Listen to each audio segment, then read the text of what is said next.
Oh man, what happened? Oh man, I was playing football. Ah, shoot, it is football season. Yeah. Okay. What do you play? White out, man. What? Okay. Yeah. What who do you what team do you watch? Niner, man. Of course. Bang, bang, Niner gang. That's what I thought. You Niner fans. Okay. Well, what are you? All right, man. Bolt up. Oh. You know, I'm a Charger fan. Bull fan. I'm sorry. That's right. Oh. Okay. All right, so we're gonna take a look at that elbow here. Just gonna move some of these ice packs here. I'm gonna try to do our best not to move too much, okay? But we are gonna move a little bit here, okay? Yeah. So let's slide over to your left. Kind of scoot over there. Yep, keep going. There you go. Good. We're gonna kind of use that ledge as a table. Okay, I'm gonna need to put this board under you. There you go. Good. Kind of slide this under you there. There you go. Sorry. You good. Good. All right. So.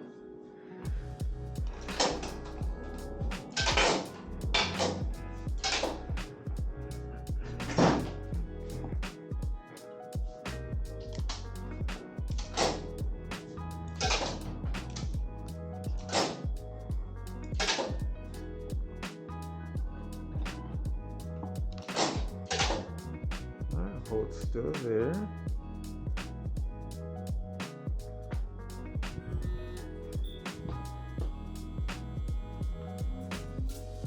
Okay, and then are you able to extend your arm out at all, or is it hurt too much? A little bit. All right, let's see what we can do here. Take a deep breath in and just breathe. Relax that arm if you're able to. Is that good there? Yep, right there. That's all? Mm-hmm. Okay, all right, that's fine. No worries. So.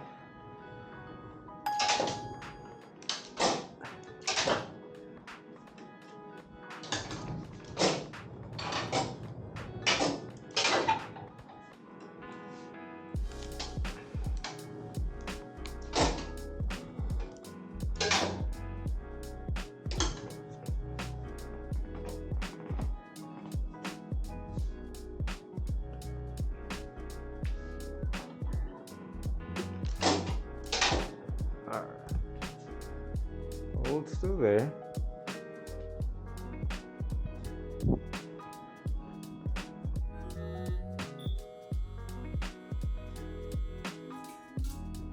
Are you doing alright? Yeah. Okay, we're almost done. Hurry up. You're in a lot of pain? Alright. Hang in there. So, do you have any pain from your shoulder there? No. Not too much? Shoulder. Okay. Elbow. Okay, so just kind of hold that still there at your elbow. We're gonna move from your shoulder here, okay? Okay. There you go. Good. I'm gonna slide this under you here. Good.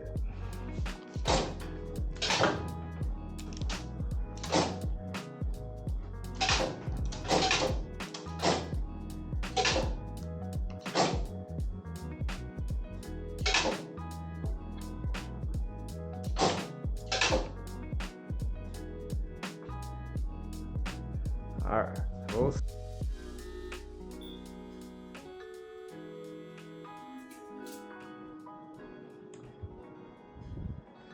All right, man, we're all done. All right. Thank you. Take about 30 minutes for your results. All right.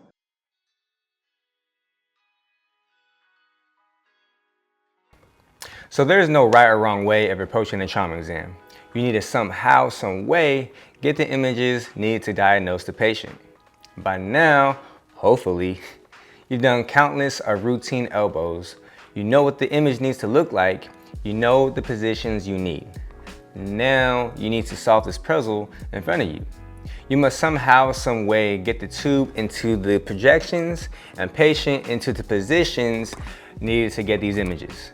Good luck. So when my patient first arrives, or when I arrive to them, I assess the situation. I assess their condition. What is the easiest image I can get first?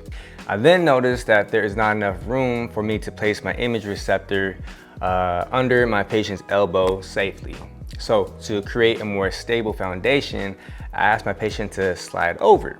I can also use the sheets that he's laying on and pull him, or another alternative is to get a laundry basket or mail stand, something with a flat surface, and level that with the gurney.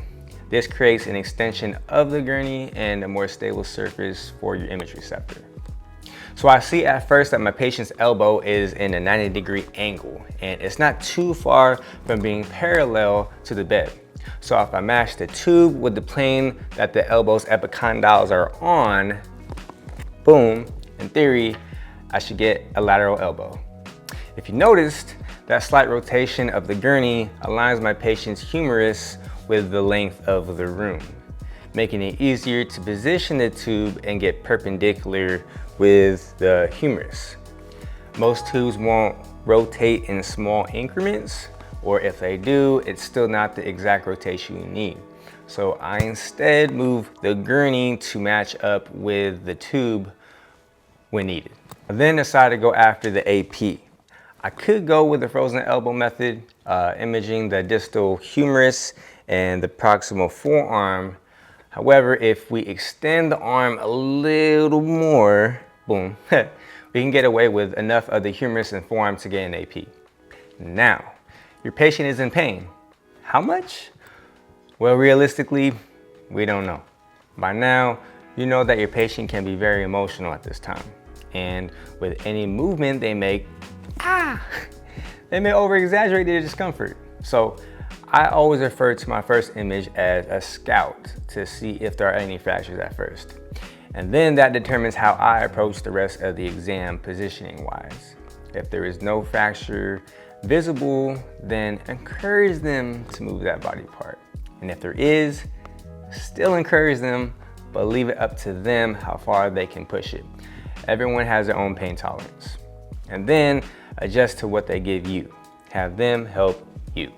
So if a lateral is 90 degrees from the AP, then the AP must be 90 degrees from a lateral, correct?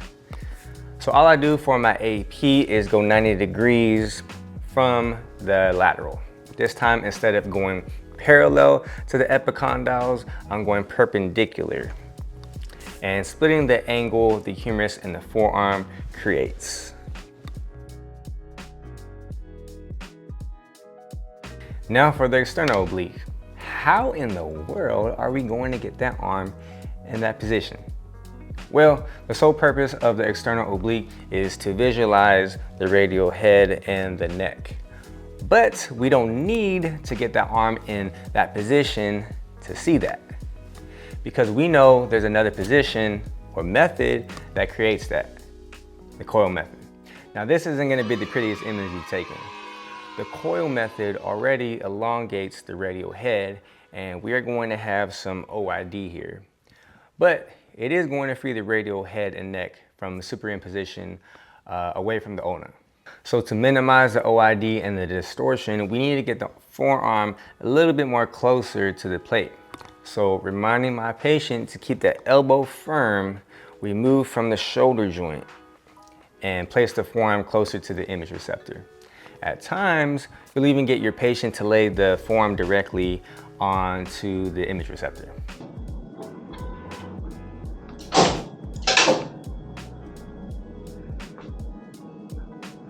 All right, hold.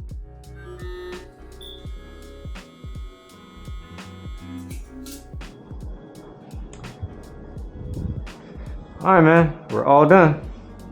All right. Thank you. Take about 30 minutes for your results. All right. Now I know I have made this look way too easy for some. That's because I've seen this way too many times. I've got my reps in, I'm experienced. Not only did I observe, but I assisted. And most importantly, eventually, I got my hands on with my patient in exam.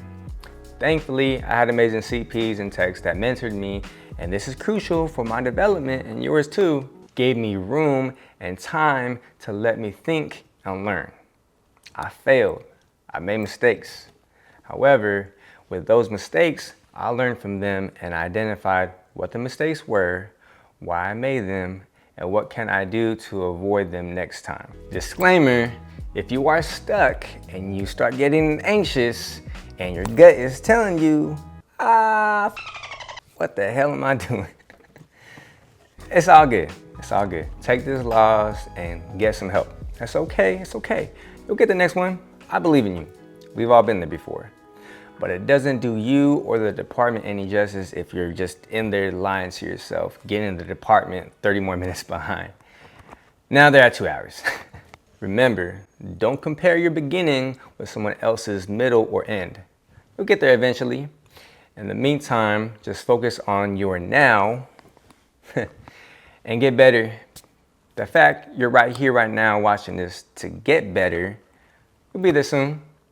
You have greatness within you. Now, if you found this video helpful, press that like button, subscribe for more X-ray content, and share this video with others who may find it valuable. Head over to xray.com and grab yourself a technique card when you need that ball pack technique in the clutch. And also, check out the clothing section and cop out some merch if you are so inclined to. Did a little rebranding, a little refresh to the website. New merch coming soon if it's not already there. Good luck to all my fantasy owners out there. I'm defending my crown this year and going back to back. And you already know my Chargers are poised with that Super Bowl run. Both fam, let's ride. Both fam, let's ride. Both fam, let's ride. Hope you all are doing well out there and discovering your greatness within you, because you have greatness within you. I'll see you at the top. My name is Ray, and I'll be taking your X-rays. I love, baby. Peace.